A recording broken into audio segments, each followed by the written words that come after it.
Dans la vidéo précédente, nous avons parlé des facteurs de risque, c'est-à-dire que des situations qui, lorsqu'elles sont réunies, on est plus susceptible d'avoir des symptômes de dépression.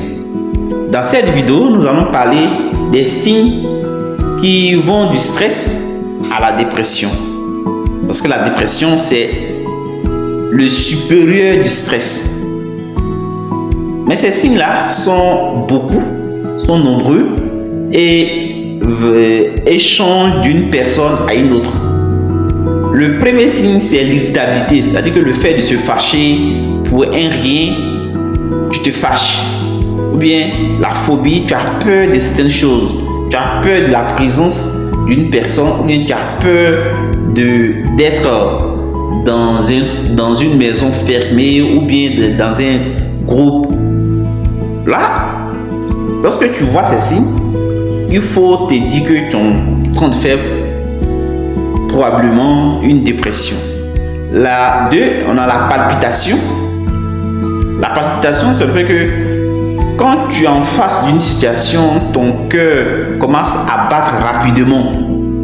Toi-même, tu n'arrives pas à maîtriser, puisque c'est des signes que tu ne peux pas contrôler. Ou bien des troubles digestifs face à une situation. Tu peux avoir une diarrhée, ou bien il y a une constipation qui s'installe au bout de 2 à 3 jours, ou bien ta tension monte brusquement, ou bien tu as des difficultés à respirer. Donc on parle de oppression respiratoire. C'est comme ta poitrine était coincée entre pinces.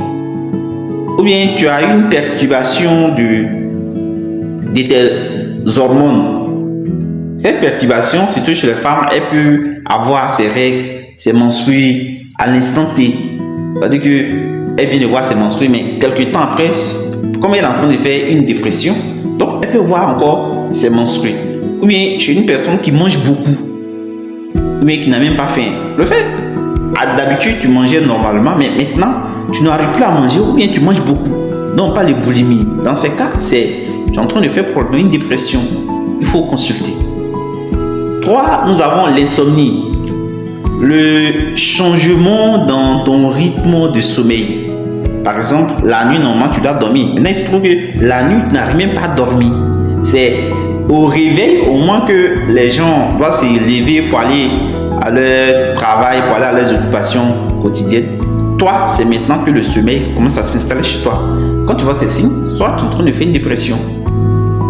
Ou bien une fatigue physiquement tu es fatigué. C'est vrai que tu t'es reposé, tu as dormi, mais à ton réveil tu es fatigué. Mais émotionnellement tu as l'impression comme si tu as travaillé toute la nuit. Ou bien il y a une perte une fatigue sexuelle. Donc du coup tu n'as plus envie d'avoir des rapports sexuels avec ton ou bien ta partenaire. On parle de perte de libido. Autre signe, 5. Dans le trouble de concentration, tu n'arrives plus à te concentrer pour apprendre de mémoire. Donc on parle là de trouble de mémorisation, même si tu as appris une chose tout à l'heure, après tu oublies, ou bien tu n'arrives plus à te centrer sur une tâche. Tu es en train de faire une tâche, tu sautes, tu fais l'autre tâche, tu sautes, tu fais l'autre tâche, mais tu ne peux pas prendre une décision convaincante. 6. Dans les troubles du comportement. Un coup tu es triste, ou il y a un ralentissement dans tes mouvements, ou tu n'arrives pas à attendre quelque chose. Donc on parle de l'impatience. Ou bien il y a des choses, les gens sont intéressés à ça, mais toi ça ne t'intéresse pas, donc tu as un désintérêt pour les choses où les gens s'attroupent pour aller vers la chose. Ou bien même tu as une perte du plaisir à faire les choses et tu as une crainte exagérée de ce qui peut arriver. La chose n'est pas encore arrivée, mais toi tu te projettes déjà dans le futur. C'est le sentiment d'être coupable des choses que toi-même tu n'as pas commis. Et tu as le sentiment tu perds la croyance. Non, on parle de désespoir. Tu perds l'espérance en fait. Il y a quelque chose que tu t'attends à ça, mais toi, tu ne crois pas que tu pourras atteindre. Mais tu as un sentiment d'une pas être utile aux gens, d'être une personne qui est inutile, qui n'a pas une raison d'être vécue. Donc, cette impression te dit que ta vie ne vaut pas la peine d'être vécue, va être prise au sérieux. D'accord? La présence d'un de ces signes que nous venons de citer là doit t'alerter, doit te dire qu'il y a quelque chose qui ne va pas chez moi, ou il y a quelque chose qui ne va pas chez ce monsieur ou bien chez mon enfant.